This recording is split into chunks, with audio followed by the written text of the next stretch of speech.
భారతదేశంలో ఒక మారుమూల ప్రాంతంలో పెద్ద గ్రామం ఉండేది. ఆ గ్రామానికి ఊరి చివర ఒక భయంకరమైన ప్రాంతం ఉండేది. దానిని గ్రామస్తులంతా హవేలీ అని పిలిచేవారు. ఆ ప్రాంతానికి వెళ్ళిన వారు తిరిగి రారని వారి నమ్మకం. ఒకరోజు ఆ గ్రామానికి కొత్తగా స్కూల్ మాస్టర్ వస్తాడు. ఆ గ్రామ పాఠశాలలో పిల్లలకు పాఠాలు చెబుతూ ఉంటాడు. ఆ మాస్టర్ అదే గ్రామంలో ఇల్లు అద్దెకు తీసుకొని ఉంటాడు.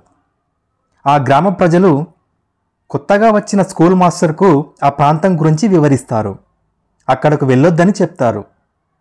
ఒకరోజు రాత్రి ఆ హవేలీ ప్రాంతం నుండి భయంకరమైన శబ్దాలు వస్తుంటాయి. ఆ మాస్టర్ ఆ శబ్దాలు వస్తున్న హవేలీలోకి అడుగు పెడతాడు. తెల్లవారుజామున ఆ గ్రామంలో మాస్టారు తల తెగిపడి ఉంటుంది. ఆ గ్రామ ప్రజలంతా ఆ దృశ్యాన్ని చూసి వారి వెన్నులో వణుకు పుడుతుంది. అదే రోజు రాత్రి ఆ హవేలీ దగదగా మెరిసిపోతూ భయంకరమైన శబ్దాలు వస్తూ ఉంటాయి. ఆ గ్రామ ప్రజలంతా భయపడుతూ ఉంటారు. ఒకరోజు కొంతమంది యువకులు ఎలాగైనా ఆ హవేలీలో ఏముందో తెలుసుకోవాలని ప్రయత్నిస్తారు. రాత్రిపూట ఆ యువకులు ఆ హవేలీలోకి భయంగా అడుగు పెడతారు. తెల్లవారేసరికి ఆ యువకుల తలలు తెగిపడి ఆ గ్రామ పరిసర ప్రాంతాల్లో పడి ఉంటాయి. ఒక్కసారిగా గ్రామ ప్రజలంతా భయపడి ఆ ప్రాంతంలోకి ఎవరూ వెళ్ళొద్దని తీర్మానించుకుంటారు. ఆ రోజు రాత్రి ఆ హవేలీ ప్రాంతం నుండి మహా వెలుతురు రెట్టించిన భయంకరమైన శబ్దాలు వస్తాయి. ఉదయం కొంతమంది గ్రామస్తులు ఆ ఊరు విడిచి వెళ్ళిపోతూ ఉంటారు. ఇలా ఆ హవేలీ ప్రాంతం గురించి చాలా గ్రామాలకు విస్తరిస్తుంది. ఆ ప్రాంతం పేరు చెప్పగానే అందరి వెన్నులో వణుకు పుడుతుంది. కొన్ని సంవత్సరాల తర్వాత విజయ్ అనే యువకుడు ఆ గ్రామానికి వస్తాడు. ఆ గ్రామ ప్రజలతో కలిసిపోతాడు. ఒకరోజు విజయ్ ఆ గ్రామానికి చెందిన ఒక ముసలాయనతో హవేలీ గురించి అడుగుతాడు. ఆ ముసలాయన భయపడకుండా ఆ హవేలీ గురించి విజయ్కి వివరిస్తాడు. ఆ హవేలీలోకి ఎవరైనా వెళితే వారి తలలు తెగిపోతాయని, మరుసటి రోజు రాత్రి ఆ ప్రాంతం ప్రకాశవంతంగా మెరుస్తుందని చెప్తాడు. అలా చెప్పగానే విజయ్ ఆలోచనలో పడతాడు. ఎలాగైనా ఆ హవేలీ రహస్యం తెలుసుకోవాలని గట్టిగా నిర్ణయించుకుంటాడు. విజయ్ ఒకరోజు మధ్యాహ్నం ఒక నిర్మానుష్య ప్రాంతం నుండి తన డ్రోన్ సాయంతో ఆ హవేలీలో ఏముందో తెలుసుకోవాలి అనుకొని తన డ్రోన్ని ఆ హవేలీ ప్రాంతానికి పంపిస్తూ ఆపరేట్ చేస్తూ ఉంటాడు. ఆ డ్రోన్లో పాడుబడ్డ ఇల్లు, పెద్ద పెద్ద గోడలు కనిపిస్తున్నాయి. కొద్దిసేపటి తర్వాత డ్రోన్ కింద పడిపోతుంది. ఆ రోజు రాత్రి విజయ్ ఒక దున్నపోతును ఆ హవేలీలోకి పంపిస్తాడు.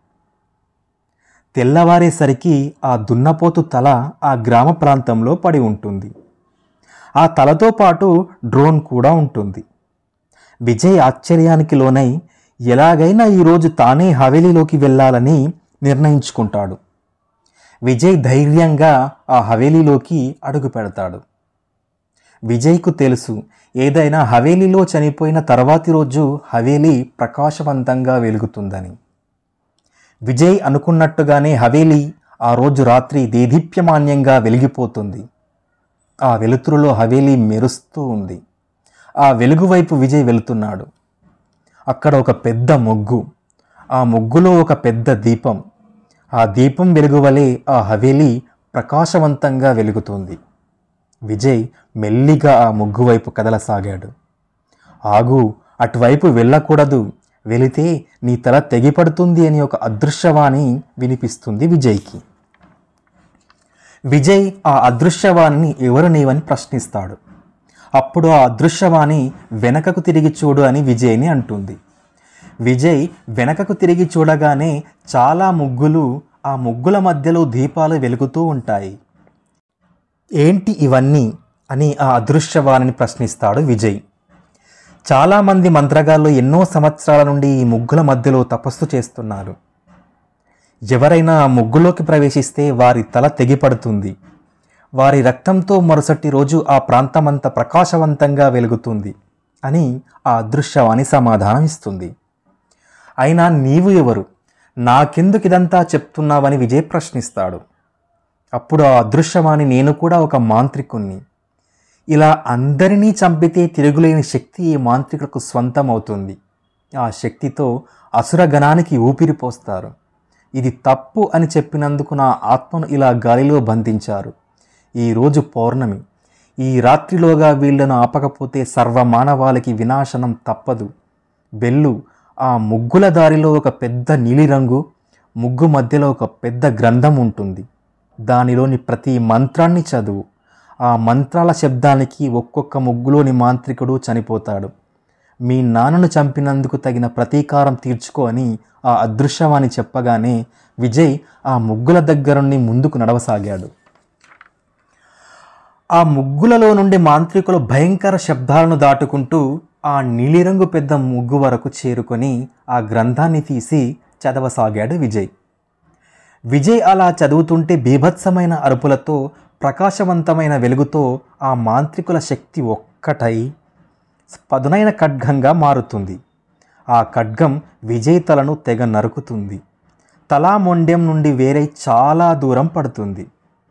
అప్పుడు ఆ స్కూల్ మాస్టర్ నాన్న విజయ్ అంటూ నిద్రలోంచి లేచి బిగ్గరగా అరుస్తాడు. ఇది మంత్రాల ముగ్గు గురించి స్కూల్ మాస్టర్కు వచ్చిన కళ. కథ నచ్చితే లైక్ చేయండి, కామెంట్ చేయండి, మన ఛానల్ని సబ్స్క్రైబ్ చేసుకోండి, మన ఛానల్కి సపోర్ట్గా ఉండండి. మరో మంచి కథతో మీ ముందు ఉంటాను. జై హింద్.